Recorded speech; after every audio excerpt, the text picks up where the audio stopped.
Buenas tardes. En el marco de la cátedra del curso de gestión del talento humano y considerando que tenemos un público tal como los ponentes, distinguidos ponentes, los profesores y estudiantes de la Escuela de Administración Pública, así como el público en general del Facebook Live, queremos, de mi parte, es un placer presentar el conversatorio Inclusión y Diversidad en la Gestión del Talento Humano. Considerando que este se encuentra en el marco del curso de gestión del talento humano, por parte de la coordinadora Alma Luz Solano y el profesor Álvaro Montero y mi persona, Diana Marín, queremos darle la bienvenida a esta actividad, la cual consideramos trascendental en el desarrollo de cualquier administrador público.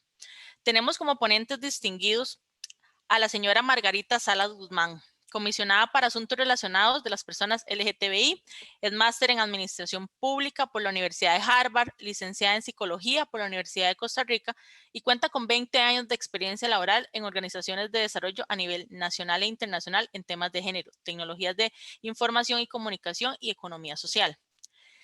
Doña Marixa Rojas Poveda es consultora independiente, ha trabajado en instituciones públicas y privadas, fue directora de Desarrollo Humano de la Municipalidad de Escazú, licenciada en Psicología y máster en Evaluación de Programas y Proyectos. Keira Martínez Meneses, bachiller en Administración Pública, se desenvuelve como administradora y coordinadora del área de formación técnica y empleabilidad de la organización Transvida, activista en el tema de derechos de las mujeres trans y capacidora en temas LGTBI. Sadán Solano Picado, licenciado en Administración Pública, educador no formal en formación, funcionario del INAMO, se ha desarrollado como colaborador de la Escuela de Administración Pública en la dirección de proyectos de evaluación ligados al TCU. Es importante ubicarnos en el contexto en el cual el tema que vamos a desarrollar. Vemos que cada vez se presentan brechas de género en la participación de la fuerza laboral, emprendimiento y liderazgo. Es común que los sectores deseen promover un avance en las políticas de inclusividad y equidad de género, pero a menudo no saben cómo hacerlo, ya que estamos ante un desafío complejo y también un desafío que requiere la integración de una red de colaboradores en la diversidad en las diferentes organizaciones. Como sugieren los eventos recientes, todavía queda mucho por avanzar en la igualdad y la diversidad en el lugar de trabajo. Se debe valorar y respetar la forma en las cuales las organizaciones otorgan igualdad salarial por trabajo equivalente, representaciones equilibradas en todos los tipos de trabajo, niveles de responsabilidad y fomentar un ambiente laboral en el que todos tengan éxito. Este trabajo exige un compromiso a largo plazo, un enfoque sistémico y holístico, además de un coraje para llevar a cabo el proceso con resultados verificables en modelos de gestión que evidencia las acciones enfocadas a la equidad. Tal y como lo comenté, los ponentes estarán dando en este momento su intervención por un periodo de 10 minutos cada uno para que puedan exponer el tema que corresponde a este conversatorio, que es la diversidad y la inclusividad en la gestión del talento humano. Voy a dar la palabra a la señora Margarita Salas Guzmán.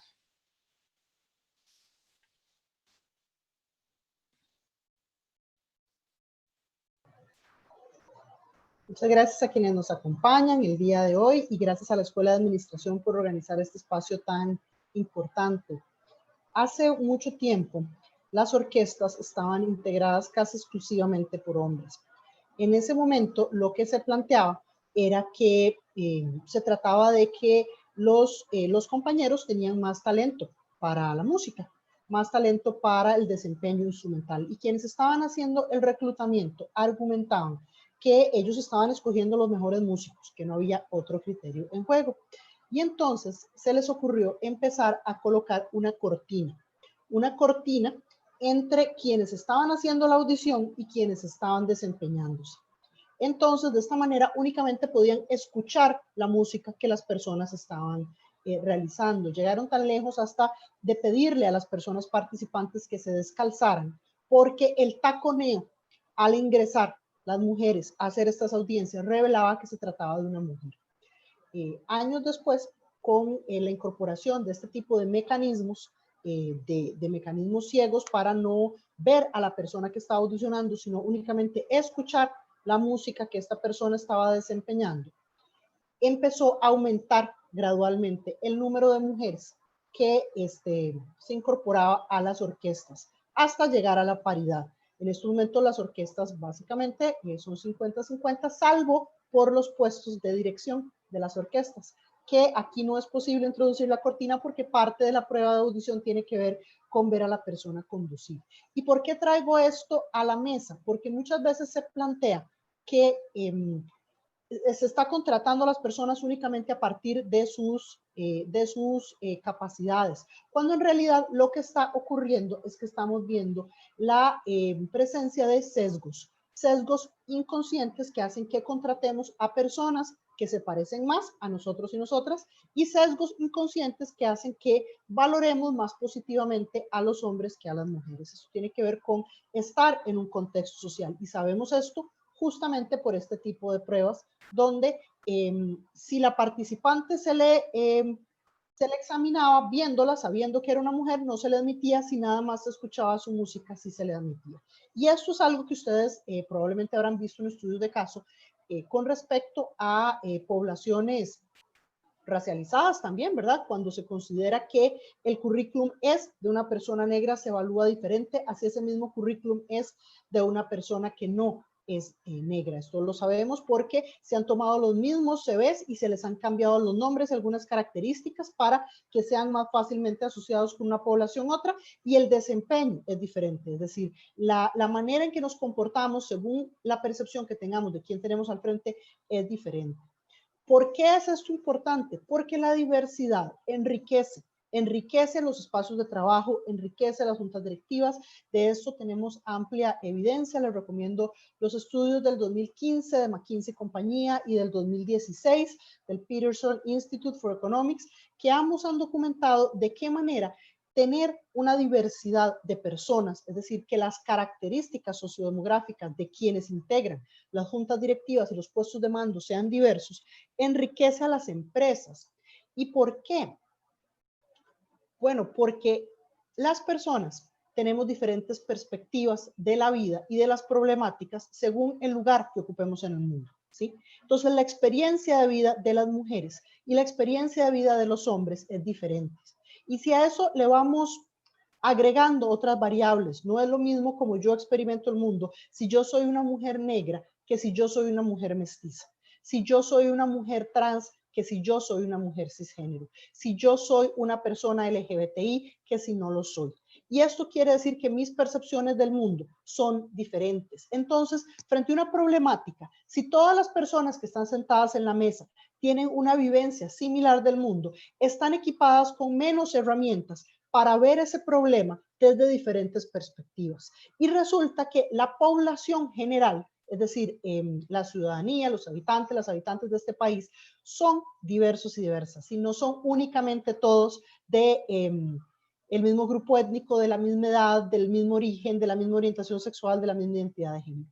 Entonces, cuando tenemos en puestos de toma de decisión o dentro de nuestras empresas públicas y privadas o dentro de nuestras instituciones públicas, personas que corresponden únicamente a un pequeño segmento de la población, estamos equipándonos como Estado de peor manera para saber cómo dirigirnos a estas problemáticas, porque la experiencia de vida nos brinda herramientas para saber qué necesitan y cómo resuelven de manera diferentes las poblaciones. Entonces, muy importante que sepamos que la manera en que estamos haciendo actualmente los procesos de selección tiende a permitir que entren sesgos inconscientes y que dejemos por fuera a personas que son diferentes a nosotras. Y en esto, recordar lo que ya sabemos, que es que las entrevistas como mecanismo final de selección son terriblemente sesgadas.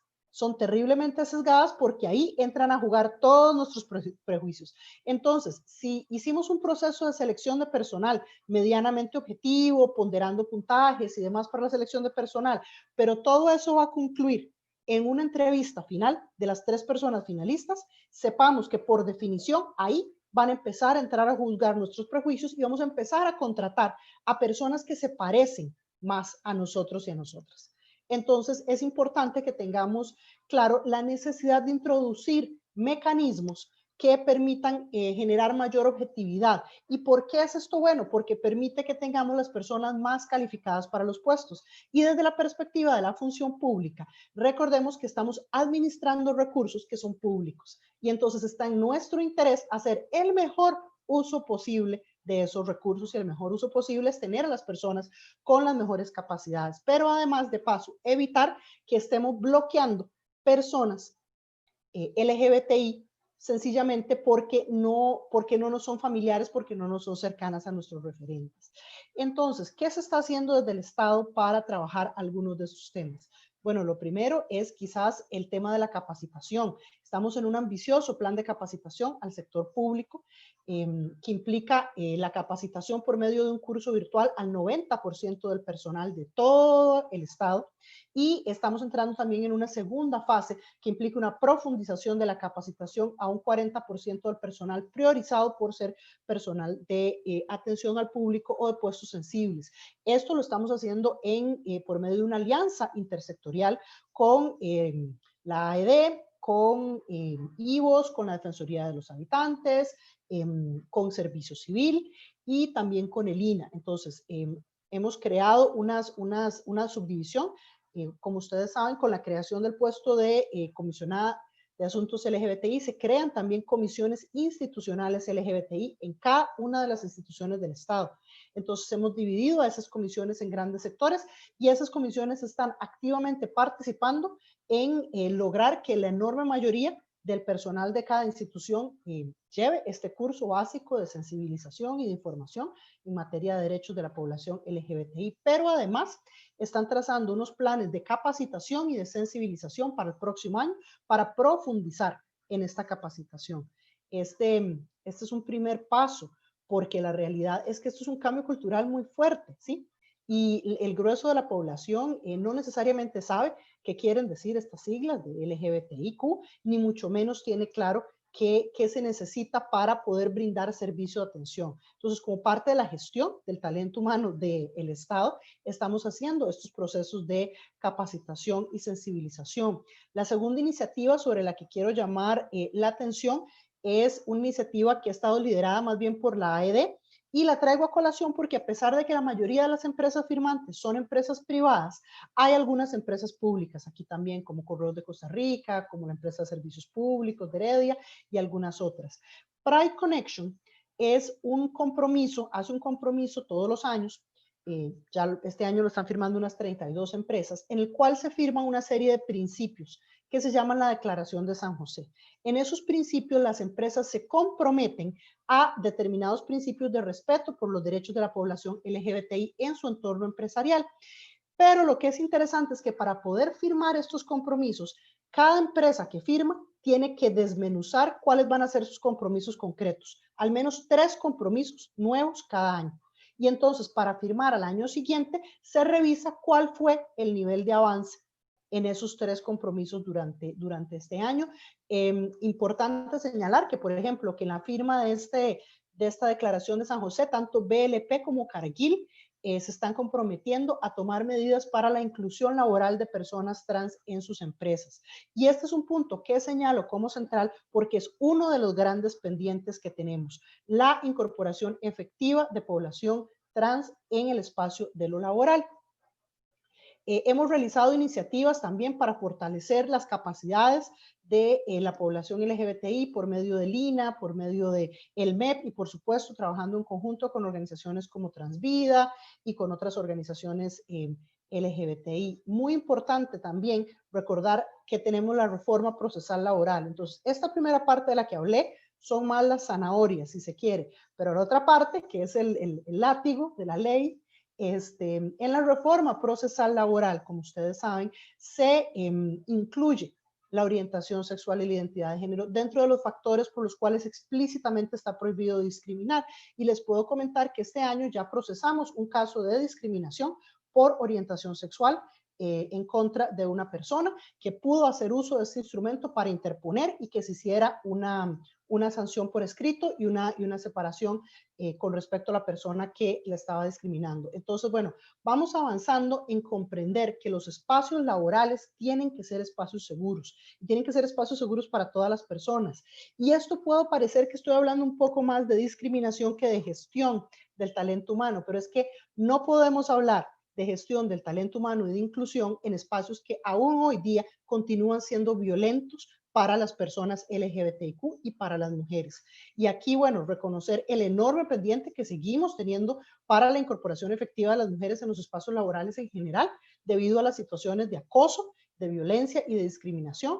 Y también resaltar que La incorporación efectiva de las personas LGBTIQ en los espacios laborales requiere que podamos garantizar que estos espacios estén libres de violencia y discriminación, un primer elemento. Pero un segundo elemento es que tengan una cultura que efectivamente incorpore, integre y le dé la bienvenida a estas personas dentro del proceso de trabajo, dentro de los espacios informales de socialización y dentro de los diferentes mecanismos que tiene de ascenso, de avance de carrera profesional y de capacitación las diferentes instancias públicas y privadas. Entonces, hacernos un llamado. Ustedes son administradoras y administradores públicos. Ustedes van a ocupar puestos de toma de decisión.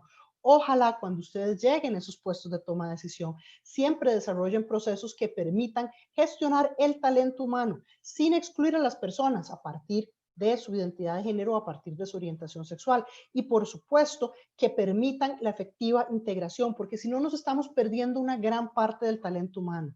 Pensemos en algo tan básico como lo que la humanidad se habría perdido o se ha perdido en muchos casos por la exclusión de las personas LGBTI de las esferas laborales y de toma de decisiones, que no estaríamos tal vez teniendo esta conferencia si el padre de la computación moderna no hubiera, si Alan Turing no hubiera existido. No habría llegado probablemente la humanidad a la luna sin esas brillantes analistas negras que trabajaban con la NASA y que permitieron esos cálculos. Hay 1 millón de invenciones y de avances de la ciencia que no tendríamos si no hubiéramos permitido una mayor diversidad en participando, desarrollándose y contribuyendo a el pleno trabajo dentro de nuestras instancias a nivel público y privado. Entonces, tengamos siempre excelente de la diversidad como algo que enriquece y algo que puede parecer muy de sentido común. No asumamos ni construyamos los procesos a partir de una única identidad, ¿sí? Entonces, no asumamos que tenemos al frente a una persona cisgénero. Preguntémosle a la persona, brindémosle las herramientas por si la persona necesita otros elementos. No asumamos cuáles son sus pronombres personales, preguntemos. No asumamos si tiene un esposo o una esposa, preguntemos si abramos ambas opciones, ¿sí? Que la fiesta de la empresa sea inclusiva y permita estos elementos, que los formularios de la empresa contemplen que la persona pueda tener esta necesidad. Tengamos procedimientos. Algunas de las empresas de la Declaración por San José también se han comprometido a tener procedimientos claros de transición para quienes están haciendo una transición de género al interno para no perder este talento humano que ya tienen. Entonces, la construcción de los procedimientos de recursos humanos internos tomando un lente de diversidad, ¿sí? Y de diversidad en todo sentido. Para poder incorporar a personas de diferentes géneros, con diferentes capacidades, de diferentes edades, de diferentes orígenes étnicos, con diferentes orientaciones sexuales e identidad de género, va a hacer que terminemos teniendo ambientes laborales mucho más respetuosos, mucho más inclusivos y empresas con mayor riqueza. Una empresa que gestiona la diversidad es una empresa donde la gente quiere permanecer muchos años más y desarrollar su carrera. Entonces, dejarles esa invitación y agradecerles por este espacio y cierro por acá para dar espacio a las otras personas panelistas. Muchas gracias, doña Margarita, por su aporte. Creo que es muy valioso en este conversatorio. Vamos a proceder a la exposición por parte de la profesora Marixa Rojas Poveda. Adelante, Mari, por favor. Bueno, muy buenas noches, tengan todos y todas las personas que están acá presentes. Para mí es un gusto poder compartir esta noche con estudiantes, profesorado y también con personas invitadas a este foro y sobre todo que se haya puesto en la mesa de discusión estas poblaciones, ¿verdad? Y sobre todo el tema de recursos humanos y lo que tiene que ver con poblaciones históricamente excluidas, ¿verdad? Porque no son solamente las mujeres las que hemos sido excluidas y ahora la compañera Margarita lo decía, ¿verdad? Ha sido, y hay un concepto desde el tema de género que se llama la interseccionalidad. Las mujeres somos muy diversas y somos muchas, de diversas procedencias, de diversas formas de pensar, y generalmente se nos encasilla todas en un mismo espacio, ¿verdad? Y además, en ese encasillamiento que nos hacen, además, hemos tenido un tema históricamente en donde la forma en que la sociedad piensa es una forma, ¿verdad?, de lo que llamamos una sociedad patriarcal. Una sociedad patriarcal que ha pensado que en realidad la historia la han contado los hombres, la Biblia la escribieron los hombres. Entonces ahí dice, ¿verdad?, que las mujeres nos han vendido la idea durante siglos de siglos que las mujeres tenemos que hacer el trabajo en la casa. Y ojalá fuera trabajo, ¿verdad? Porque generalmente todavía nuestras mamás cuando se les preguntaba, señora, ¿qué se dedica usted? Ellas decían, soy ama de casa. ¿Usted trabaja? No, no trabajo, soy ama de casa. Y por el otro lado, ¿verdad? Tenemos que eventualmente dentro de toda esta sociedad patriarcal, obviamente lo único válido es ser hombre heterosexual, casi que blanco, ¿verdad? De cierta estatura y de ciertas condiciones. Entonces, vamos a partir del hecho que vivimos en una sociedad que ha marcado múltiples formas de discriminación y dentro de esas formas de discriminación, yo les voy a hablar de la discriminación contra las mujeres. Yo primero empezar dando un dato. Resulta que cuando empezó la pandemia, todas las personas estábamos sumamente preocupadas por el tema del empleo. Además de eso, la preocupación era qué va a pasar con el sustento, la comida, etcétera, de las familias, ¿verdad? Resulta que en ese dato, ¿verdad? Cuando se dio los resultados de la última encuesta continua de empleo para el mes de agosto, el dato de la encuesta decía que el desempleo, la cifra nacional de desempleo había crecido a un 23,2%. Todas las personas nos asustamos y dijimos, qué torta, cómo subió, ¿verdad? Pero resulta que si desagregamos ese dato, en el caso de los hombres, tienen un nivel de desempleo de 19,3, en donde subió 10,4 puntos porcentuales. En el caso de las mujeres, ese dato es de 29,1 y en el caso de las mujeres subió en un 14,2% puntos porcentuales. Entonces, cuando hablamos acerca de que las mujeres y los hombres estamos en las mismas condiciones en relación a temas de empleo, eso no es cierto. Y además, las mujeres, y está más que probado en las estadísticas, y esta noche se me olvidó traer el dato, pero las mujeres tienen un nivel educativo más alto que los hombres, por diversas razones también, que tienen que ver inclusive con esa misma socialización de género, que pienso que ahora el compañero Saban un poco se va a referir a eso. Cuando estamos hablando acerca de que tenemos ese dato de desempleo, nos vamos a dar las empresas cómo se está contratando. Y bien lo decía Margarita ahora en la exposición que ella daba. Resulta que se ha estado impulsando algo que se llama el currículum ciego al género. Y el currículum ciego tiene que ver justamente con que yo eventualmente ni siquiera dé mis datos y mi nombre, ¿verdad? Porque eventualmente yo ya tengo un sesgo en esa situación, ¿verdad? Porque entonces si es mujer se embaraza, si es mujer, además tenemos un montón de estereotipos, si es mujer le viene la menstruación y se pone de mal humor, entonces no hay nadie que la aguante. Si está en edad de que eventualmente quiere tener hijos e hijas, además eventualmente se va a incapacitar. Y además, si tiene hijos e hijas, es peor todavía el asunto, porque probablemente pida permisos para poder asistir a las citas médicas, a la entrevista de la escuela, del kinder, a recoger las notas, porque son tareas que históricamente se nos han asignado a las mujeres.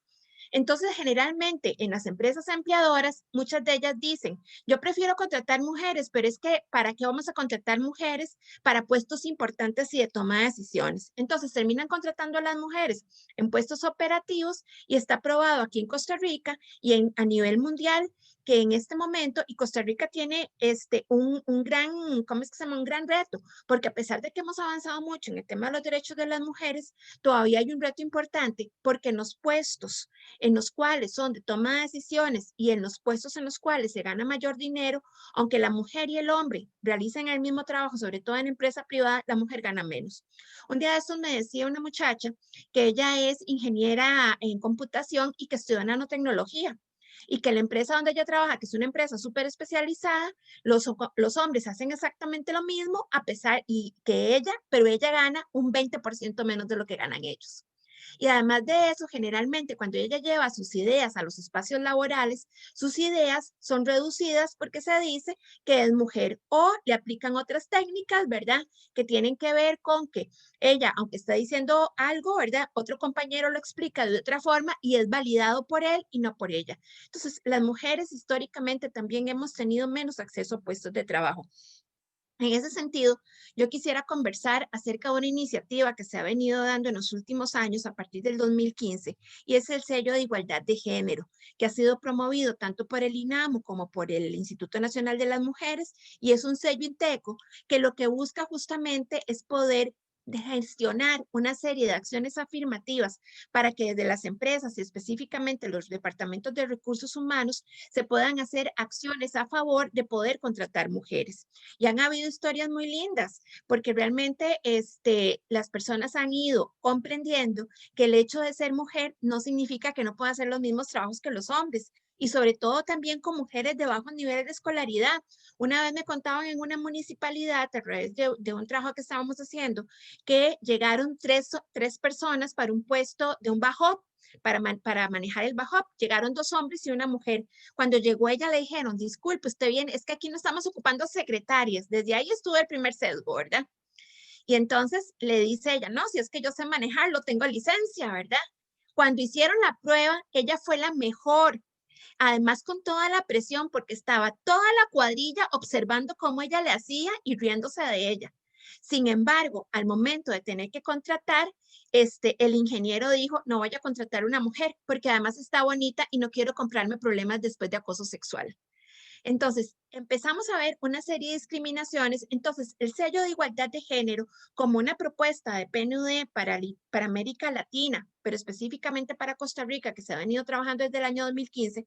En este momento hay 2 empresas certificadas, que una es una empresa turística y la otra es Holcim, y que tiene mucho sentido con esto mismo de las iniciativas que se vienen haciendo desde AED y desde otros para el tema de empresas inclusivas, es que realmente se pueda contratar, que la empresa tienda a tener el mismo número de mujeres que de hombres en la contratación, que además de esto, parte del tema de la contratación es la revisión de todos sus manuales y todos sus procedimientos para que tengan lenguaje inclusivo. Lo otro que propone el tema del sello de igualdad de género es que realmente se puedan las mujeres colocar en puestos de toma de decisiones.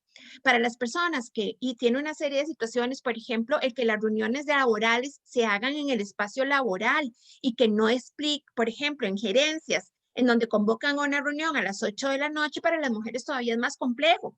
Por otro lado, otra de las cosas que propone el sello es que se hagan contrataciones a empresas que tengan también un tema en donde sus prioridades sean en temas de igualdad de género, y establece todo el tema de reglamentación en relación al hostigamiento sexual y al hostigamiento laboral. De ahí es importante mencionar que estas acciones que se han venido haciendo tanto en Holcim como en esta empresa, y hay bancos que han ido avanzando también en el tema, realmente están dando pasos para poder hacer la certificación, es que reconocen que la competitividad de la empresa ha aumentado y que las mujeres pueden, por ejemplo, en empresas que tienen que ver con temas de construcción, por ejemplo, MECO, ha ido incorporando mujeres al trabajo de campo. Entonces son mujeres que empiezan a dar, por ejemplo, el tema de la vía, etcétera, ¿verdad? Entonces, realmente la inclusión de mujeres en puestos no tradicionales es posible y es válida.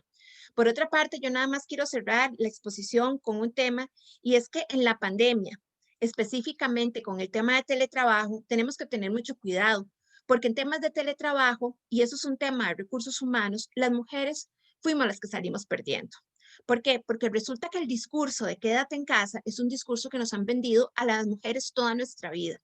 Y en este momento, más que nunca, quédate en casa, nos recluyeron otra vez al espacio hogar.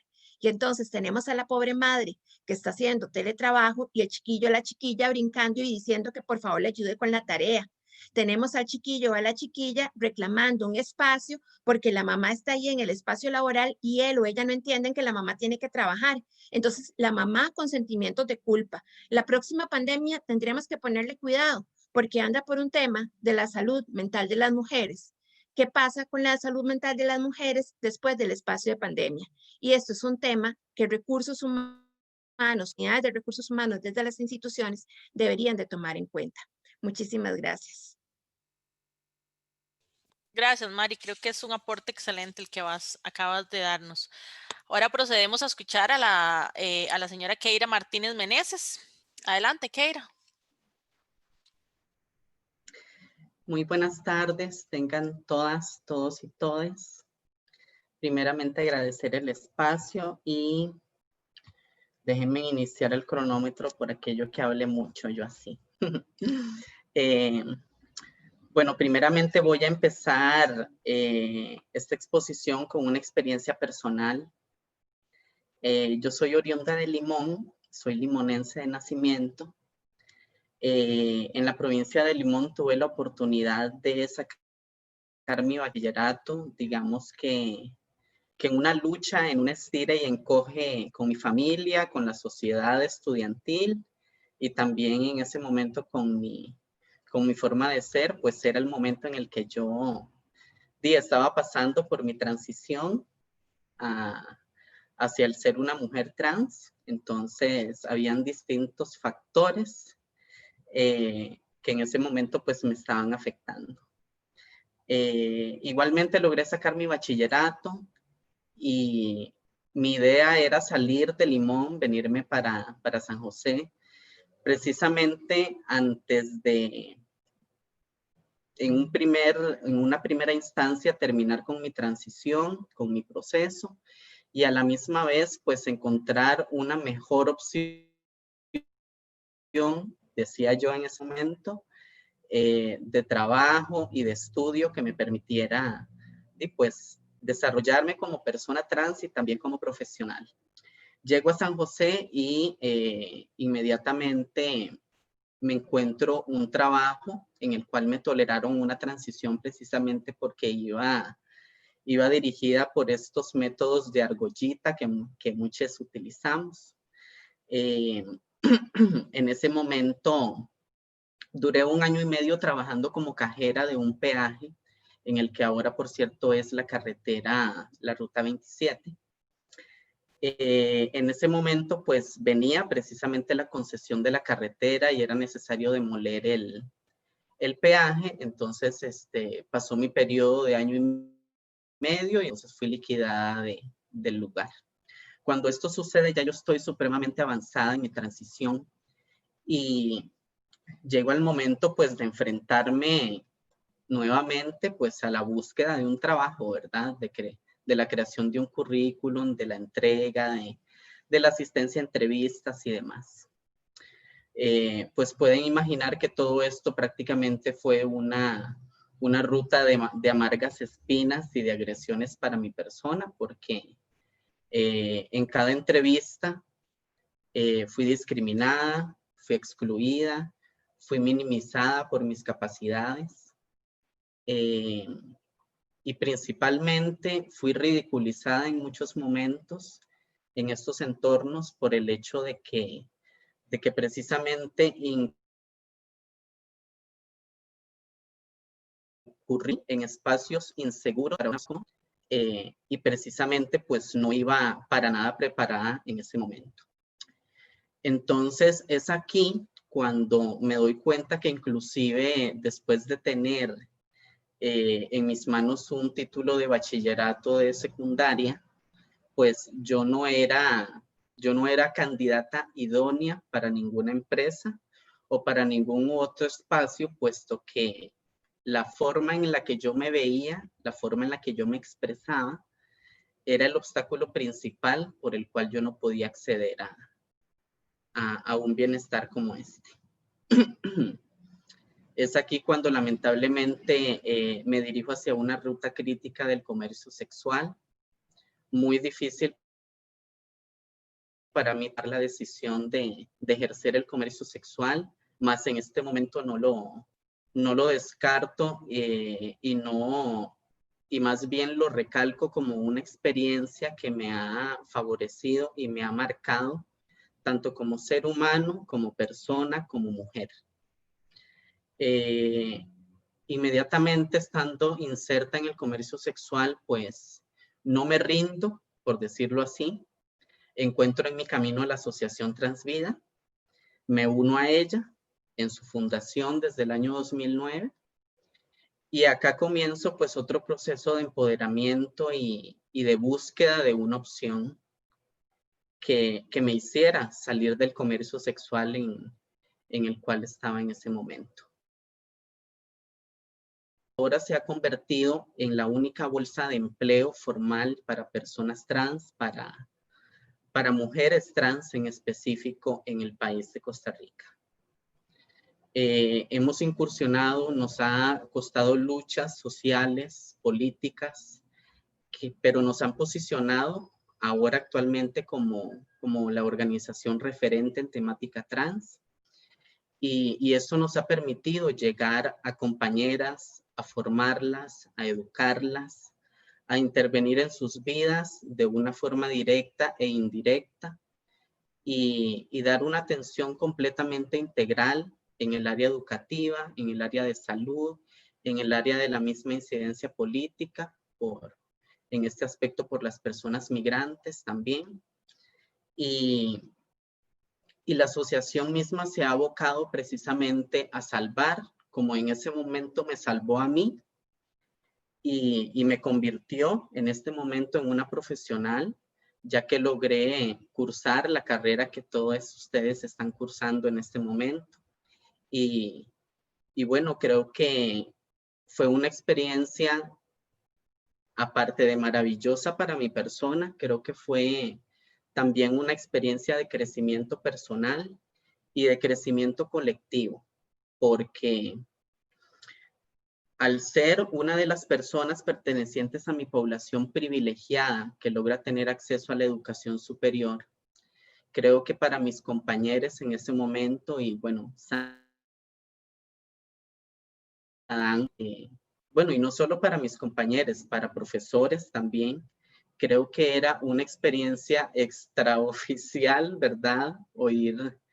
Tener a una chica trans dentro de sus estudiantes, verla exponer, verla hablar, verla expresarse, ver mencionar que pertenecía a una asociación de esta índole y ver principalmente el hecho de que mi experiencia en ese momento, que inclusive hasta la actualidad sigue siendo un poco única, yo quería que se formara para otras compañeras. Y precisamente ese es el trabajo actual que hacemos en la asociación. No solamente buscamos ser una bolsa de empleos se abran en cada una de las instituciones públicas, en cada uno de los entes privados, de las empresas privadas. Buscamos que nuestra población emprenda, que nuestra población sea apoyada por instituciones de bien común y de bien social para que contribuyan a todo este desarrollo integral que como ciudadanos merecemos. Esta experiencia, como les repito, pues fue constructiva, pero además fue un reto para mí, porque personalmente yo cuando logré ingresar a la universidad, tenía un rezago como de 4 años de haber salido de la secundaria, 5 por ahí. Y al ingresar a la universidad, pues obviamente me sentía oxidada, me sentía abatida por todo lo que estaba enfrentando en ese momento, porque el mundo era completamente distinto a como yo lo conocía estando en una calle comercializando mi cuerpo o estando comercializándolo por una red de internet, de un anuncio. Al estar enfrentada a toda una comunidad estudiantil, a todo un salón de compañeros, a todo un equipo de profesores, a toda una carrera en sí. Y creo que esto nos lleva a que la carrera de administración pública es un eje principal para el cambio en este país. Es un eje principal para la inclusividad, es un eje principal para el desarrollo, es un eje principal para llevar a nuestro país a un futuro mejor del que tenemos en este momento. Y para cerrar, ese es el mensaje que les quiero dejar a ustedes como administradores públicos, porque yo aprendí en la carrera a acercarme y a empatizarme aún más con las necesidades colectivas después de haber cursado esos maravillosos cursos. Entonces, muchísimas gracias. Muchas gracias, Keira, por tu aporte y la valentía y el coraje de contarnos toda esta valiosa experiencia. Mucha admiración de mi parte. Vamos a proceder ahora a la exposición de Sadán Solano Picado. Adelante, Sadán. Bueno, muy buenas tardes a todos y todas las que nos acompañan. Quizás yo voy a cerrar este panel hablando de la importancia y la necesidad que tiene de la posición de nosotros como hombres ante estas situaciones. Dice un estudio que faltan 257 años para que los hombres y las mujeres tengan las mismas condiciones, es decir, para avanzar en la de disminuir la brecha que existe en las desigualdades.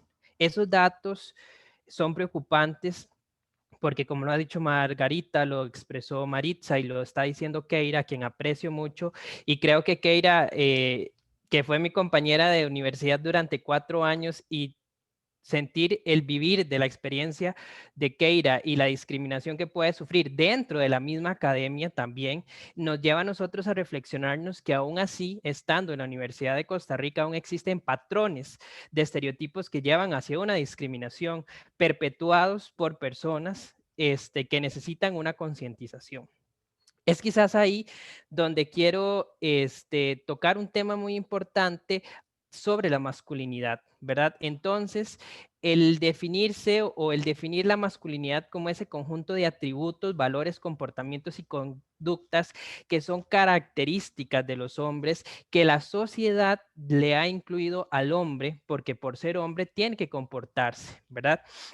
Entonces ahí tenemos que, de acuerdo con el estudio que tiene el PLANOVI, la Política para la Prevención de la Violencia y Erradicación de la Violencia contra las Mujeres, dice que la masculinidad es una construcción social aprendida y transmitida en el proceso de socialización, y que la masculinidad se construye al hacer valer la identidad masculina. Es ante todo convencerse y convencer a los demás de 3 cosas: que no es un niño que depende de la madre, que no es homosexual y que principalmente no es mujer. Entonces, este proceso de reconocernos nosotros los hombres en este proceso y decir dónde está el rol que nosotros tenemos, es de reconocer que nosotros somos productos de una sociedad patriarcal que tiene inmersa una serie de estereotipos y estigmas que hace que por sí creamos que nosotros, por ser hombres, tenemos el derecho a discriminar por naturaleza, porque la mujer tiene que estar delegada a la casa, porque yo soy un hombre heteronormado que simplemente así nací y así voy a ser y no puedo cambiar, en mi visión del mundo, que el tema de la diversidad no es algo conmigo, pero no es cierto. ¿Por qué? Porque el modelo que predomina en la sociedad costarricense es un modelo de masculinidad hegemónico, caracterizado por el sexismo, la homofobia y dentro del espectro del machismo. Es decir, que nuestra sociedad costarricense aún está marcada por estos patrones culturales y estos estereotipos que se nos han dicho. Y esto es el tema tal vez central de que nosotros los hombres tenemos que reflexionar sobre cuál fue el proceso de construcción. Bien lo señalaba Maritza, que hablamos del currículum oculto que tiene la educación, que parte de identificar que hay un proceso educativo, un sistema formal que fue hecho por hombres y que enseña, ¿verdad? Leíamos, papá lee el periódico, mamá amasa la masa. Entonces, desde ahí, en ese proceso de construcción, hemos venido nosotros desarrollándonos y hemos venido entendiendo lo que está bien y lo que no está bien. Eso en el tema de masculinidad. Es también muy importante y merece la atención que, de acuerdo con las estadísticas de la política, el 37% de las causas de la violencia contra las mujeres radica en el machismo y la sociedad patriarcal. Y asociado a ese porcentaje, ¿verdad? Nos dice que las razones por las que los hombres agreden a las mujeres es por el machismo, por ese sentimiento de superioridad, porque yo soy hombre y usted es mujer, y por los patrones socioculturales y la educación en un 7,8%. Estas estadísticas nos llevan y nos revelan la importancia de que nosotros tenemos que avanzar y caminar hacia el modelo utópico de las nuevas masculinidades. ¿Por qué? ¿Qué quiere decir esto? Esto quiere decir que nosotros tenemos que pasar por un proceso constante de deconstrucción y construcción de aquello que para mí es normal, o para mí esos patrones que nos están diciendo de cómo yo tengo que actuar o cómo yo me tengo que comportar y cómo yo tengo que reaccionar ante las situaciones. Y también reconocer que el proceso inicia por reconocer esos elementos diarios, ¿verdad? que nosotros o esas actitudes que tenemos que no nos lleven a replicar el patrón machista o los micromachismos, ¿verdad? Que el micromachismo lo que nos hace es como una acción pequeña que sí es, pero que no está disfrazada, que está disfrazada del machismo, que nos sigue hacer repetir estos patrones. Entonces, ese elemento de la masculinidad es quizá el elemento más principal, porque el hombre, por ser hombre, tiene que ser hombre, no puede llorar, no puede jugar con carros, no puede jugar con Barbies, perdón. Y ahí empieza entonces a cuestionarnos. Y hay otro tema que es la segunda parte de mi exposición, que voy a hablar de mi experiencia como hombre homosexual, funcionario público del Instituto Nacional de las Mujeres, de reconocer que nosotros tenemos que tener una sensibilización. A mí me llama la atención poderosamente cuando en un espacio de trabajo hay más mujeres que hombres, entonces tiene que decir buenos días, compañeras y Sadán. Eso me pasa mucho. Entonces, el hecho de que el tema del lenguaje inclusive, que a mí me digan estimadas compañeras, porque mayoritariamente son mujeres, eso no hace que mi masculinidad se ponga a prueba o diga, no, es que es la fragilidad porque no me pueden decir porque me tienen que reconocer. No, pasa también por ese proceso de reconocer que la mujer históricamente ha sido discriminada solo por ser mujer y que las luchas que han tenido que dar las mujeres con todas las olas feministas, desde la lucha por el voto en aquel momento de reconocerse como ciudadanas que pudieran votar, llevan a que ha sido consecuencia de esos patrones que los hombres hemos venido repitiendo una y otra vez y que seguimos. Por eso la política de la violencia habla de esa construcción de las nuevas masculinidades. ¿Por qué? Porque es importante pasar por un proceso de deconstruir a la sociedad. Es decir, el decir que si un chiquito, yo me recuerdo mi infancia cuando yo decidía jugar con Barbies, porque a mí me gustaban las Barbies, y a mí me discriminaban simplemente porque yo era rarito. Y eso es porque la sociedad nos ha acostumbrado a que un hombre quiera usar ropa rosada, a que un hombre quiera jugar con Barbies o que un hombre quiera jugar a la casita está mal. Y eso no es. Por eso, debo decir que Margarita ahora mencionaba de este curso que está haciendo integrarse y toda esta alianza que es de los funcionarios públicos, es el principal elemento para iniciar a transformar y hacer que los espacios sean más inclusivos. Pero ¿qué implica o qué es eso de la inclusividad o cómo nosotros hacemos que ese espacio sea más inclusivo? La inclusividad son las acciones y actitudes que nosotros tenemos dentro de los espacios o en los diversos ámbitos donde nos desenvolvemos para crear acciones que integren a todos y que respeten su dignidad humana. Entonces eso quiere decir que un espacio inclusivo es el espacio donde se adaptan las necesidades y las diferencias entre las personas involucradas, ¿verdad? Entonces ahí nosotros entra el juego el rol que ustedes como futuros y futuras administradoras públicas van a ejercer de hacer que esos espacios en la gestión del talento humano sean realmente inclusivos y que simplemente, como lo decía Margarita, no asuma que yo tengo una esposa, no asuma que a mí me gustan las mujeres, no asuma, no tiene que usted asumir que por usted ser hombre y porque una mujer, que esto es una frase que dicen, es que la culpa fue de la mujer porque tenía la ropa corta y ella me provocó a hacer la insinuación. Eso no es cierto. La culpa está en que yo no he reconocido que yo no tengo el derecho, porque se trata de un tema de respeto, de simplemente decirle un piropo a una mujer porque se puso y me provocó. Eso no es así. Entonces, pasa por ese proceso de cultura, de cambio cultural al cual nosotros apostamos. Ahora, de la perspectiva LGTBI, que es un tema muy importante, yo tengo que decir que yo estoy en una posición privilegiada porque el proceso de aceptación de la homosexualidad y del salir del closet, ¿verdad? Porque el miedo, que el estereotipo, que una familia religiosa no fue tan complicada como la historia que Keira nos estaba contando en su proceso de transición y todo lo que ella estaba experimentando, pero sí es el hecho también que en el trabajo asumen de por sí, bueno, es que cuando usted tenga una novia y se va a casar vaya a entender, pero eso no es así, ¿verdad? Y eso me llama poderosamente la atención porque el estudio que presenta integrarse en este curso que se llama Caminando hacia la Igualdad, que está abierto a todas las personas y si lo quieren hacer, les va a ayudar, dice que el 94,43% de las personas participantes asume su orientación sexual o la identidad de género con sus amistades. los lugares recreativos son un lugar seguro para el 75,62% y porque ahí están con sus pares y que un 58,23% considera a su familia un espacio medianamente seguro. ¿Qué es lo que nos quiere decir? Que en estos espacios donde está la relación de confianza, porque es mi grupo de amigos, es más la posibilidad de tener una apertura a espacios formales o espacios familiares. Y sigue siendo el lugar más amenazante los espacios de estudio y los espacios de trabajo.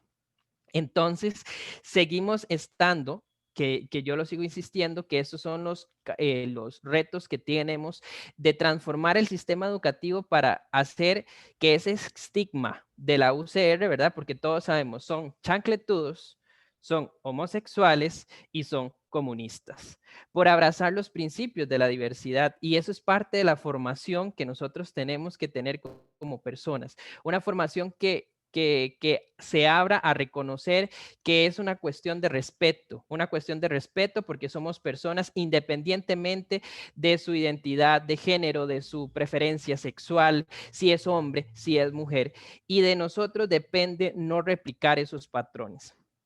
Y otro dato que quiero retomar es que las mujeres lesbianas experimentan mayor discriminación en los espacios de recreación que los hombres gays. Las personas bisexuales y trans, menor discriminación. En la salud con un 12%, y es lo que dice el estudio. En cambio, los hombres gays experimentan mayor discriminación en la educación con un 63% y menos en la salud con un 17%. Esto podría asociarse a quienes respondieron a la encuesta se encuentran mayoritariamente estudiando. Entonces, cierro esta intervención y esta participación en este espacio dejándoles a los hombres, porque nosotros decimos, bueno, ante esto que está exponiendo Mari, que está diciendo Keira, que nos dijo Margarita, ¿cuál es nuestro rol? Nunca se me va a olvidar en un panel que tuve la oportunidad de estar, donde se vieron los feminismos y los distintos tipos, y le preguntaron a una afrofeminista, que ese es otro tema también de la interseccionalidad que tienen las mujeres, ¿qué debo hacer yo como hombre? ¿Cómo debo yo apoyar? La respuesta de ella fue nada. ¿Y por qué nada? Porque nosotros lo que tenemos que hacer es no meternos en los espacios, no hacer el mansplain, que es algo muy común, que como lo decía Maritza ahora, que nos decía, bueno, es que yo tengo una idea, ¿verdad? Yo mujer tengo una idea y sale un hombre a explicarlo y le hacen caso al hombre porque tiene esa mejor idea por el mansplain. Entonces, esas cuestiones son las que nosotros tenemos que ir cuestionándonos día a día. Es decir, ¿qué acciones estoy haciendo yo hoy? ¿Qué acción estoy haciendo y cómo puedo yo transformar para hacer y avanzar hacia esa igualdad sustantiva y efectiva entre hombres y mujeres?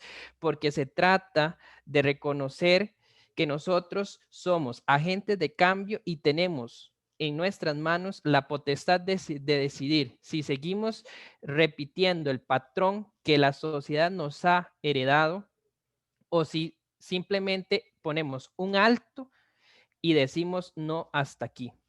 Y esto pasa por el proceso del sistema educativo. Yo nunca me voy a olvidar de una vez que tuvimos la oportunidad de estar en Upala con el TCU y entrevistando a una niña de Upala, de ese cantón, decía, le preguntábamos, ¿y usted qué quiere ser cuando sea grande? Yo quiero estar en la casa, quiero tener 5 hijos y quiero darle todo lo mejor a mi esposo, porque yo tengo que estar en la casa y ser una buena esposa.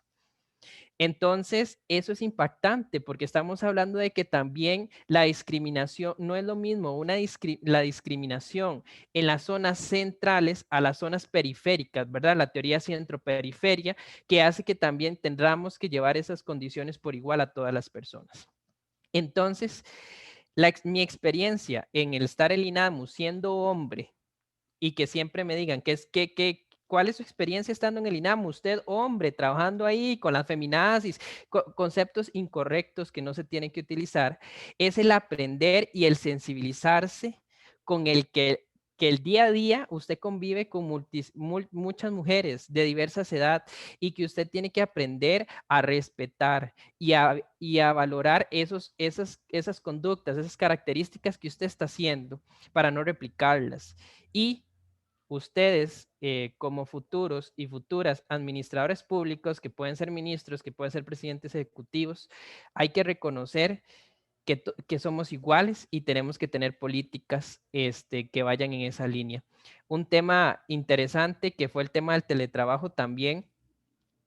Mi jefa siempre en este tema, cuando vino la pandemia, decía que el tema del teletrabajo no es igual para todos, y la imagen donde está la mujer sentada con todos, digamos, también, y el hombre como si nada, ¿verdad? Entonces nos lleva a pensar que también hay que pensar en la corresponsabilidad de los cuidos y ese repensar de qué hago yo y qué aporto yo como hombre en este tema, y para la creación de los espacios en apoyo a las políticas que existen. Muchísimas gracias. Gracias, Adán. Creo que nos dejas un gran mensaje desde que el punto de vista machista no solo le corresponde a hombres, ¿verdad? Tenemos que cambiar mentalidades de todos. Ahora, considerando el tema tan complejo y diverso que acabamos de escuchar, creo que es importante poderle preguntar a los panelistas y hacerles, y me gustaría consultarles algo que creo que es relevante en este proceso de transformación, y me gustaría saber cuáles son los retos y desafíos que tiene la inclusividad y la diversidad de género en la gestión del talento humano, tanto del sector público como privado y como país. ¿Cuáles son esos retos y desafíos que ustedes han reconocido desde el rol ¿verdad?, que ustedes representan en este momento? Me gustaría que tal vez pudiéramos para esta respuesta una duración de aproximadamente 3 minutos. A partir de este momento le doy la palabra a doña Margarita Salas Guzmán. Yo creo que el enorme reto que tenemos sigue siendo la incorporación efectiva de las poblaciones excluidas en todos los estamentos de toma de decisiones, porque vea, si usted examina en estos momentos la cantidad de mujeres que hay en juntas directivas y en puestos de toma de decisiones, se va a dar cuenta que el desbalance es masivo. Ni siquiera voy a hablar de la cantidad de personas LGBTIQ en estos puestos, porque para empezar no tenemos cifras, y para seguir las cifras serían absurdamente bajas, ¿verdad? Entonces, a mí me parece fundamental que si uno quiere alcanzar algo en términos de gestión pública, necesita trazarse indicadores. Yo tenía una profesora de temas de inclusión y diversidad que decía, si usted quiere saber si una empresa o una institución está tomando en serio alcanzar una meta de inclusión, fíjese a ver si tiene mecanismos de verificación de esa meta.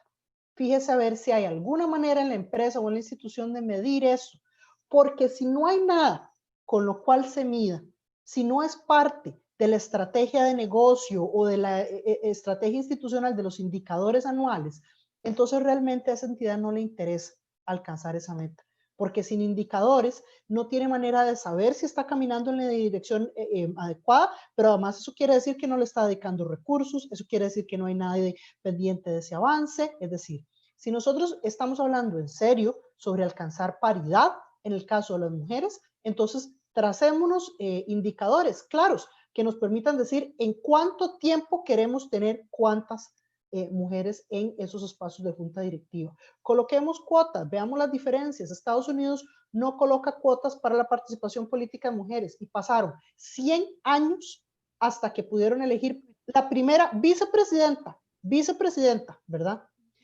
Si Costa Rica no tuviera cuotas de paridad, no tendríamos ni remotamente la misma cantidad de mujeres en puestos de decisión. Entonces, lo mismo para las otras poblaciones.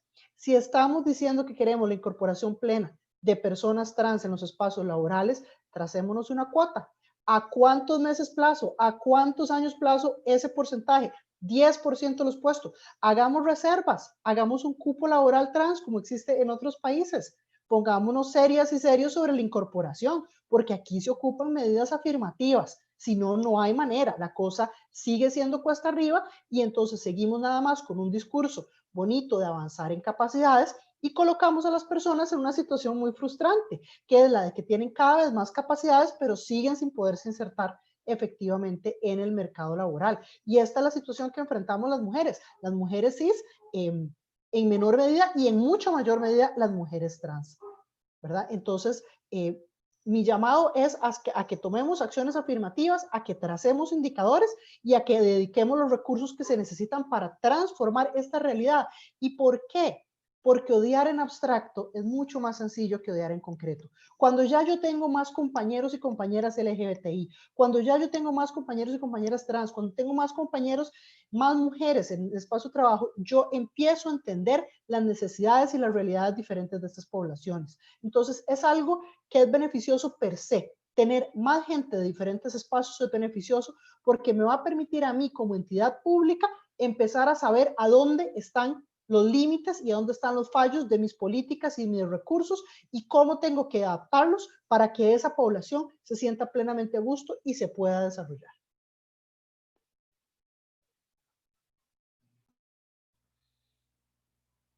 Muchas gracias, doña Margarita. Procedemos a la respuesta por parte de doña Marixa Rojas. Sí, al igual que Margarita, pienso que hay que ir cambiando las culturas organizacionales y la única forma de cambiar las culturas organizacionales es insertando más poblaciones, más mujeres en puestos de toma de decisión, más población trans, más población LGTBQ, más, etcétera. Denme un segundo, perdón. Lo importante dentro de todo esto, ¿verdad? Que es el tema de insertar más y cambiar esas culturas organizacionales, tiene que ver también con procesos de sensibilización, que creo que este tipo de cursos, por ejemplo, a personas funcionarias públicas, puede ayudar muchísimo, ¿verdad? A ir cambiando esas culturas organizacionales. Lo otro es que en temas de igualdad de género, específicamente para el sector público, en este momento desde el PNUD se está insertando o se está incentivando y está empezando a Costa Rica a formar parte en el tema de crear el sello público y de que todas las instituciones públicas tengan políticas de igualdad y equidad de género y que esas políticas pasen por el tema también de que en recursos humanos se tengan acciones afirmativas hacia las mujeres, hacia la incorporación en los espacios laborales de mujeres, puede ayudar muchísimo. Lo otro es el tema de llevar estadísticas, pero no llevar estadísticas de participación de hombres y mujeres, sino llevar estadísticas efectivamente de cuál es la participación de las mujeres en los puestos de toma de decisiones, cuál es la participación de las mujeres en la junta directiva y que no se convierta simplemente en que es la secretaria de la junta directiva. Y si bien es cierto, en el caso de las mujeres hemos avanzado muchísimo en el tema de las cuotas de paridad, todavía hace falta más, por ejemplo, en el tema de lo municipal. Y yo llamaría aquí a las personas que eventualmente quieran hacer una inserción laboral en recursos humanos de las municipalidades, también a crear dentro de eso, ¿verdad? Nuevos estilos y nuevas formas de pensar, porque de 82 municipalidades hay aproximadamente solo 7 alcaldesas. Entonces, desde ahí ya vemos, ¿verdad? Que tenemos todavía grandes pendientes en los temas de participación y en los temas de que las mujeres podamos tener igual salario por igual trabajo. Muchísimas gracias. Gracias, Mari, por el aporte. Ahora vamos a proceder a la respuesta por parte de Keira Martínez. Sí, creo que concuerdo completamente tanto con Margarita como con Marixa. Creo que la inclusión en las agendas políticas, en las agendas institucionales, en los puestos de representación popular es una cuestión clave en todo lo que es la gestión del talento, porque precisamente es la no representación, es la ausencia, es la invisibilización de las poblaciones lo que mantiene tanto a la sociedad como a las opciones de desarrollo completamente bloqueadas para ciertas poblaciones vulnerables. Esto en cuanto a lo que son retos principalmente. Si hablamos de lo que son desafíos, pues entonces nos podemos dirigir hacia la creación, hacia la elaboración, porque si bien en este momento tenemos muchos avances, por ejemplo, en el tema del reconocimiento del nombre de la población trans, en el tema del matrimonio igualitario, en el tema de distintas directrices que tienen instituciones como el MEP, como el IMAS o como el INA, inclusive que tiene un convenio directo con la asociación a la cual represento. Esto interviene en el hecho de que si bien están ya establecidas, pues hay que llegar más a fondo de cómo es la aplicabilidad de cada una de estas herramientas.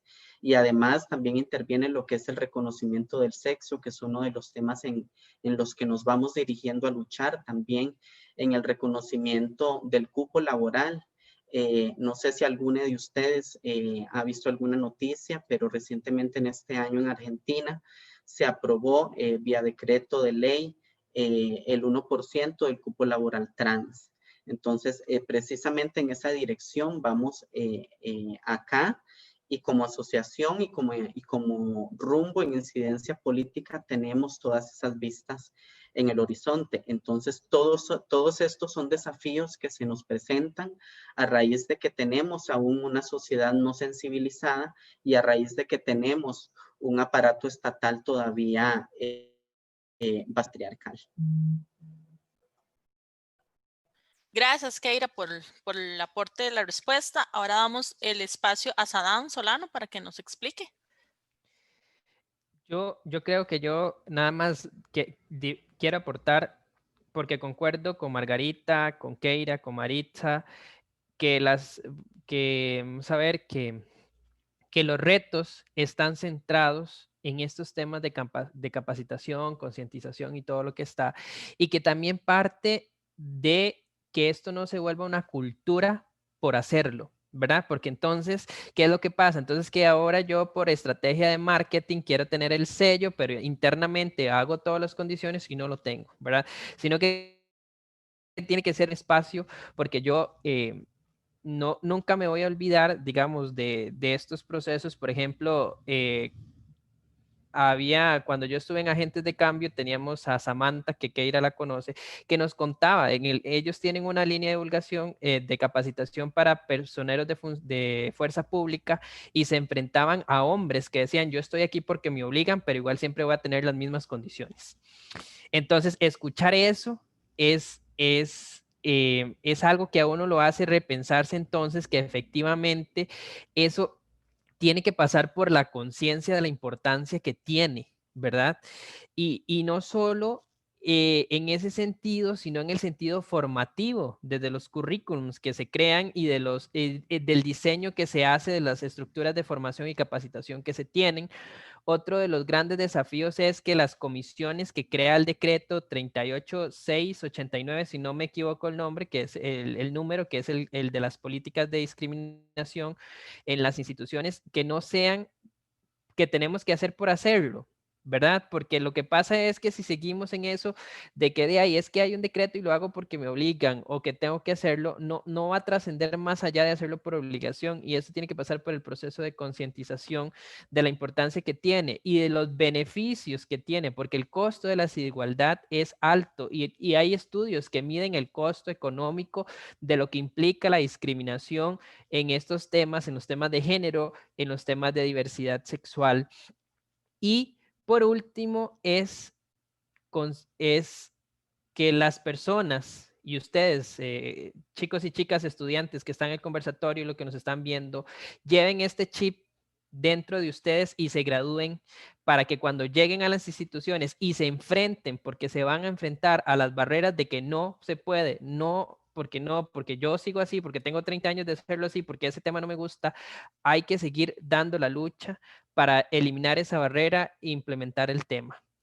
Y como ha sucedido y como tenemos una Costa Rica polarizada con las elecciones pasadas, de simples hechos, como por ejemplo el colocar la bandera LGTBI en el mes de la concientización, son acciones que demuestran que con pequeñas acciones se pueden ir logrando cambios que ahorita no, se están viendo y se están viendo poco a poco. Ya la política anterior de igualdad de género dio resultados, hubo avances con el tema de la paridad, pero todavía quedan muchos desafíos, y también queda para la institucionalidad pública apropiarse de la política nacional de la igualdad de género de Estado, tomar el plan y la política de violencia y incluir acciones dentro de esa visión estratégica de planificación nacional, institucional, sectorial, regional, todos estos elementos, y nunca dejar de lado la perspectiva de género y el enfoque de género para todos los procesos.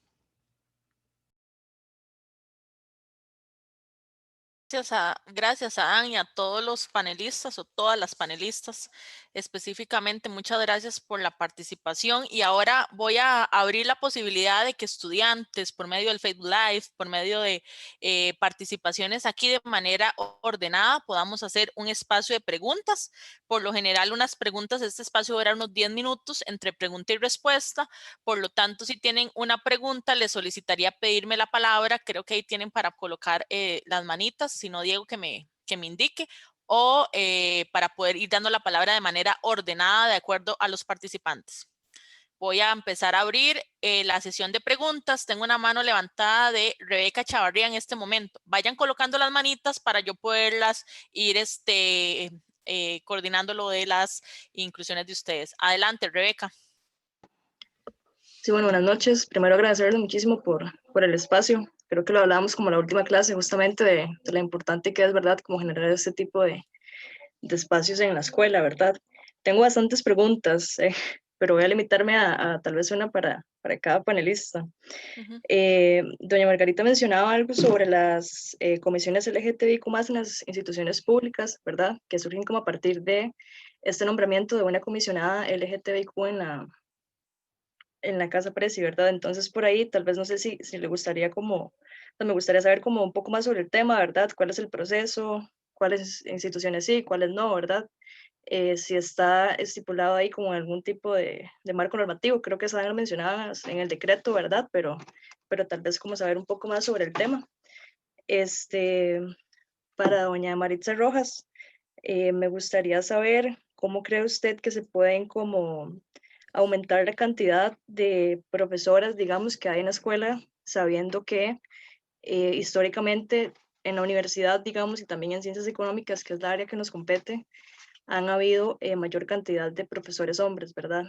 Y no solo eso, sino, por ejemplo, en los puestos de representación que se mencionaba, tenemos a un decano, ¿verdad?, que es hombre, tenemos a los directores, que todos son hombres, únicamente creo que una, que es la directora de economía, es una mujer.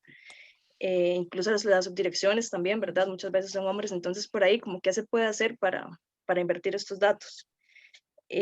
Para Sadán y para doña Maritza también, cómo abrir más espacios como este, ¿verdad? Porque yo diría que este es de los pocos, y no es que el único, que se hablan ese tipo de temáticas en la escuela, ¿verdad? Como diversidades sexuales, temas de género y demás, y por dicha, ¿verdad? Pero creo que hay como una carencia grande ahí en temas como de capacitación y sensibilización para los estudiantes y el personal docente, ¿verdad? Que nosotros trabajamos con personas, trabajamos para generar valor público, ¿verdad? Entonces, pues tener como una sensibilización en ese sentido es sumamente importante. Entonces, cómo generar más espacios así. Y finalmente, para doña Keira Martínez, me gustaría saber cómo fue su experiencia como mujer trans, ¿verdad? Siendo estudiante de la Escuela de Administración Pública, sabiendo que económicas de pronto y no es como la mejor área en ese sentido, ¿verdad? Y va como en la línea del tema de la sensibilización y demás, que siguen habiendo pues grandes carencias. Entonces, básicamente eso sería.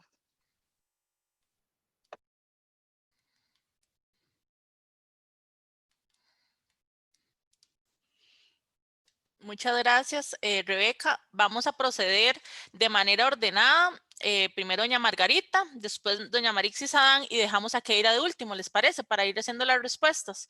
Les recuerdo que este espacio solo lo tenemos por 10 minutos debido al tema de la virtualidad, entonces sí les pediría a los ponentes ser breves, igual a los demás participantes. Aquí tengo otra manita levantada de Felipe, que es el siguiente. Adelante, doña Margarita.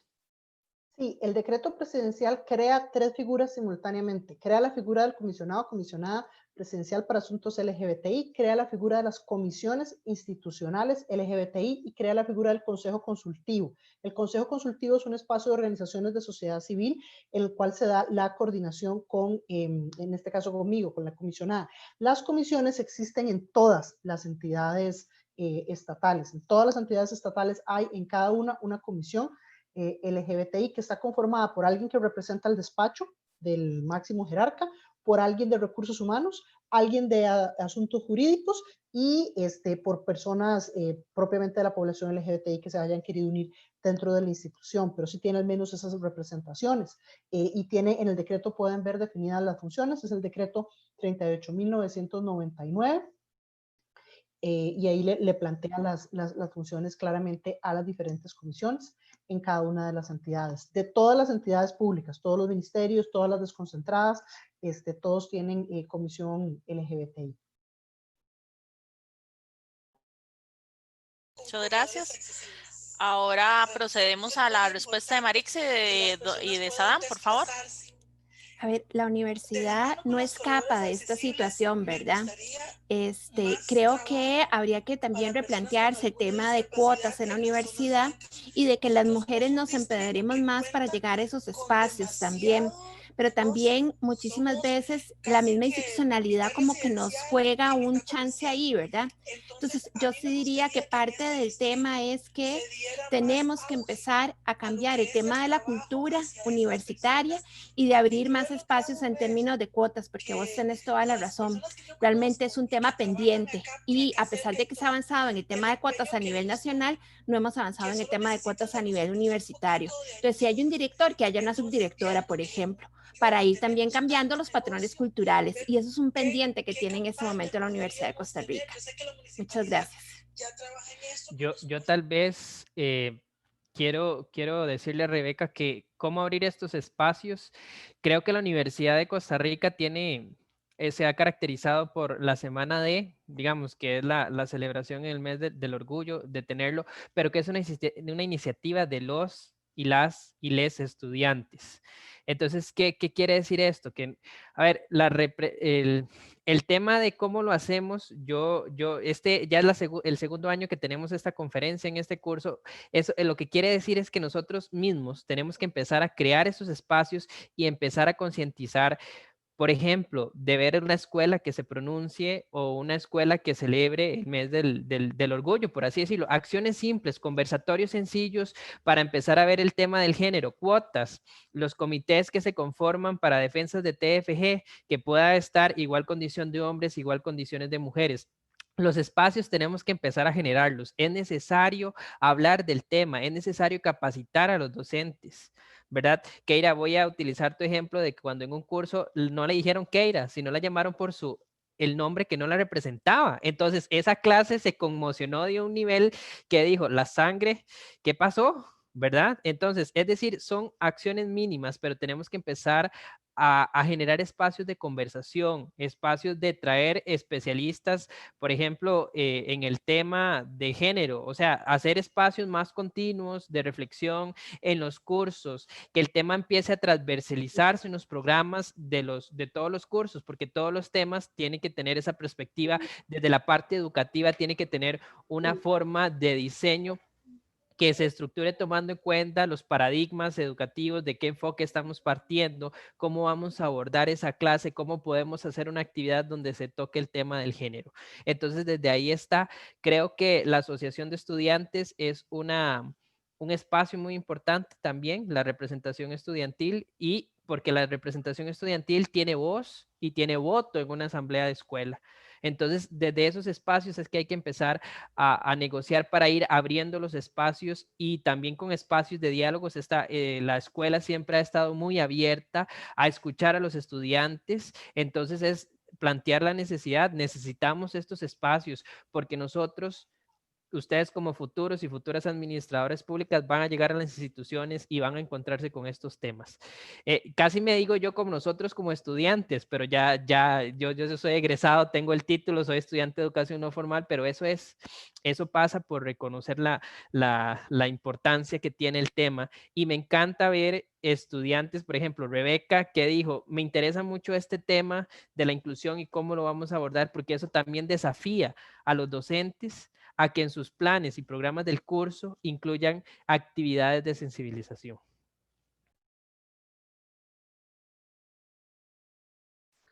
Sí. Ay, perdón. Adelante, Keira. Gracias.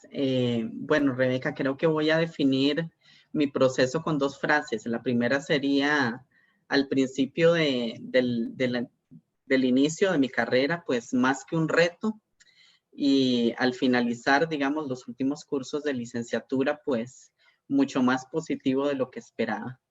Y con estas dos frases es porque principalmente, como lo recalqué hace un ratito, yo no tenía una preparación, digamos, ni sabía a lo que me iba a enfrentar a la hora de asistir a toda una comunidad universitaria como lo es la sede de Rodrigo Facio, y mucho más, pues lo que era enfrentarme a un salón de clases con compañeros, por ejemplo.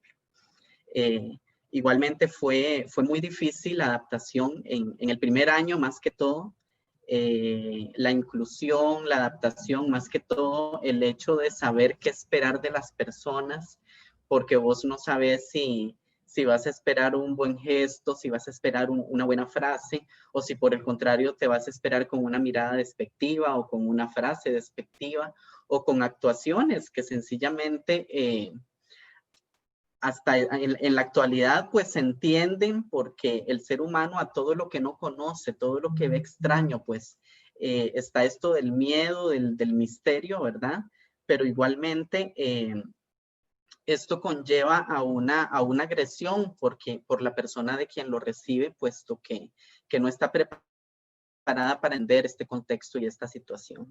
Entonces, creo que también compartiendo con Sadam y con todos mis compañeros, creo que yo moví toda la estructura de mis compañeros, y creo que puedo decir pues muy gratificantemente que en su mayoría fue muy positivo, porque al final terminaron involucrándose demasiado conmigo, terminaron involucrándose e informándose mucho más del tema, del cual en ese momento tal vez algunos conocían de reojo y otros eran completamente desconocidos, pero puedo decir que a todos ellos, a mi salón de clase y también a la generación en sí, creo que la marqué, y siempre ellos van a decir pues que tengo una compañera trans en una de las carreras pues más marcadas por la patriarcalidad y por el machismo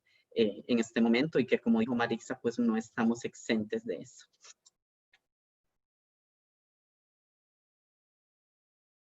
Gracias, Keira. Tengo con la manita levantada a Felipe. Felipe, adelante. Muchas gracias a todas las personas que participaron, especialmente a Keira, a Maritza, Margarita y Sadam. Muchas gracias. Estuvo realmente informativo todo la conferencia que nos dieron. Yo tengo dos preguntas, una para Margarita y otra para Maritza. Primeramente para Margarita, quería resaltar, usted mencionó que se puede utilizar la objetividad para evitar el sesgo inconsciente por parte de los seleccionadores. Y mi pregunta va, ¿cuál es una herramienta que puede otorgar esa visión de objetividad para la selección de personas de forma eficiente? ¿Tiene que ver más con la educación del capacitador o la capacitadora, o existen herramientas que puedan brindar criterios de guía para poder tener menor sesgo en ese aspecto? Y ahora bien, mi pregunta para la señora Maritza Rojas, si bien la concientización sobre la influencia de la sociedad patriarcal, cis, machista, mediante los cursos como, o sea, la construcción de masculinidades positivas y prevención de violencia contra la mujer que tiene el INAMU, desde su perspectiva, ¿cuál cree que debería ser el papel de la institucionalidad estadista, educativa específicamente, para abordar la problemática de raíz? Y esas son mis dos preguntas. Muchas gracias. Gracias, Felipe. Le vamos a dar el espacio a doña Margarita primero y después a doña Marixa. Adelante, doña Margarita. Bueno, lo primero sería quizás matizar el tema de la objetividad, porque en tanto hayan personas humanas involucradas habrá subjetividad. Entonces lo que buscamos es reducir ese margen. ¿Y con esto a qué me refiero? A estructurar las pruebas de manera que lo que estemos juzgando sean contenidos y no personas. Entonces, en este sentido, si yo tengo una serie de competencias que yo definí para un puesto, en lugar de entrevistar a una persona en vivo, podría ser más conveniente que yo solicite que se haga esa entrevista y que a mí me muestres después como panel examinador las respuestas únicamente por escrito, separadas de las personas, de manera que yo pueda juzgar cada respuesta y pues yo pueda darle un puntaje, por ejemplo, a esa respuesta, pero al texto, al contenido de la respuesta, no a la persona, porque si yo tengo a la persona entrevistada al frente, yo lo que hago es hacer una mezcla y juzgar diferente a esa persona. Entonces, los mecanismos para introducir objetividad lo que hacen es buscar separar el contenido de la persona que está generando ese contenido. Entonces, por ejemplo, al currículum se toma y se le borran los datos de las personas, de manera que yo no sepa si me está hablando un hombre, una mujer, o no puede identificar el grupo étnico al que pertenece, ¿verdad? Este tipo de medidas que borran y que lo que hacen es tomar los datos. O sea, si yo estoy evaluando currículums, en buena teoría yo debería estar evaluando formación académica, experiencia profesional. A mí no me debería pesar si eso proviene de un hombre o una mujer, pero en el momento en que yo lo sé, yo juzgo a esa persona. Establecer sistemas objetivos que me permitan dar un puntaje, de manera que entonces vayan pasando a finales quienes tengan un mayor puntaje objetivamente hablando y no nada más quien me cayó mejor a mí en la entrevista. Muchas gracias, Margarita. Gracias, doña Margarita. Doña Marix, adelante, por favor. Perdón, es que estaba apretando y no me salían los botones. Bueno, un poco, efectivamente el tema de la sensibilidad es un tema bien complejo, ¿verdad? Ya Sadam lo mencionaba que tanto la política nacional de género de la violencia contra las mujeres como la política de igualdad y equidad de género, que es la PIEC y el Plan OVI, tienen acciones en relación al tema de la sensibilización y en relación al tema de la sensibilización masculina, porque así como las mujeres hemos ido avanzando en este proceso, los hombres también tienen que ir avanzando. Entonces, ahí es importante que el tema de la sensibilidad podamos incluirlo en todas las culturas. Ahora Sadam decía, por ejemplo, del tema de los currículos de los cursos. Bueno, ¿cuántas autoras están leyendo ustedes en sus cursos? Recientemente hay toda una discusión en la universidad porque deberíamos de leer igual cantidad de autores que de autoras, pero a veces inclusive nos referimos a un autor y ponemos solamente el nombre del autor y asumimos que todos son hombres y que la historia, volvemos al tema de que la historia fue construida por hombres. Entonces, de ahí la importancia de que realmente podamos pensar en ir cambiando también como las dinámicas universitarias. Por ejemplo, esto de leer autoras a mí me parece perfecto, porque la historia está invisibilizada de la creación en términos científicos, en términos intelectuales que han tenido las mujeres. Y en ese sentido tenemos todavía pasos importantes que avanzar. Entonces yo diría que hay un tema también en temas de la cultura, y cambiar la cultura es un tema muy complejo, pero que tenemos que ir dando pasos. Ahora Sadam decía 256 años, algo así, ¿verdad? El dato de lo que nos espera por tener un tema de igualdad. Bueno, el tema es que podamos ir poco a poco avanzando hacia esto, y el tema de avance es ir cambiando en esos niveles de poder cambiar los currículos universitarios y los currículos de los programas, empezando por ahí, que es lo que nos corresponde en este momento como universidad. Gracias, Marixa. Ya se terminó el tiempo de preguntas. Sé que ahí Verónica tiene una pregunta en la cual me gustaría, Verónica, tal vez que la mandes a la cátedra del curso y con gusto se la hacemos llegar vía correo electrónico, ya que se nos acabó el espacio virtual. Y yo, antes de finalizar, quiero agradecer a los ponentes que estuvieron hoy participando con nosotros, pero antes de despedirme, sí me gustaría hablar un poco de una reflexión final, y quiero aquí ubicarme en esa reflexión final porque cuando Alma Luz, la profesora Alma Luz, a quien le tengo un respeto y admiración, para mí es una mentora en el tema de recursos humanos, me invitó a ser la moderadora de este tema, pues es un tema que transversalmente a mí me afecta. ¿Por qué me afecta? Primero, como mujer, como profesora, como directora ejecutiva de una institución del Estado, como mamá y ama de casa, y al final del cabo como amiga y como el rol que he desempeñado. Les cuento que el proceso de liderazgo en la administración pública es muy complejo para las mujeres. Es muy difícil estar en un proceso donde la mayoría de los liderazgos son masculinos. ¿Y por qué? Porque a veces también, y creo que hay espacios donde no nos han enseñado mucho a las mujeres a liderar, porque liderar es de hombres, siempre ha sido un estereotipo. Entonces es importante abrir espacios, y yo les comento que dentro de mi experiencia, yo lo que quería estudiar cuando ingresé a la carrera era que quería estudiar ingeniería eléctrica, pero hace unos años, y no voy a decir cuántos, ¿verdad? Todavía estoy joven. Hace unos años, cuando quería ingresar a la carrera, todo el mundo me comentó que, o varios de mis amigos, que era una carrera ejecutada por hombres, efectivamente. Y deserté de la carrera, deserté de poder hacer la participación como ingeniera eléctrica. Tan es así que actualmente, como nunca me quedé con la espinita de poder desarrollarme como líder en la parte de la gestión pública, mi especialidad o me especialicé en temas relacionados con técnica y ingeniería. Y actualmente soy líder y trabajo en una institución donde lidero a 40 ingenieros y me siento muy contenta porque soy una administradora pública que tiene una especialidad en un tema de ingeniería técnico y la mayoría de las personas que trabajan conmigo son hombres. Tanto que soy representante de una junta directiva y en su mayoría son hombres y creo que eso es importante que nosotros concienticemos el rol del liderazgo femenino y que salgan más líderes femeninas de esta escuela. Creo que podría ser un cambio importante para seguir posicionándonos en esas unidades de liderazgo que a veces nos afecta mucho como persona porque a veces exigen más de las mujeres, estoy hablando desde mi rol, que de cualquier hombre, porque tenemos que cumplir todos los papeles y tenemos que ser mucho mejor y superiores para demostrar. Entonces yo siempre he dicho que como lo vimos ahora, las actividades son importantes y el tema de concientización, pero creo que hay una parte importante que en el cual coincido con todos los panelistas, es que las acciones aplastan. Hay que hacer, hay que actuar y creo que eso es un tema que dejamos en la bandeja para que la escuela también, de mi parte voy a poner mi granito de arena para que se generen tal vez algunos talleres de participación, de liderazgo femenino para poder incentivar y tal vez ahí Sadán y desde la cátedra podamos hacer algo interesante para abrir más espacios que creo que son muy importantes en esto.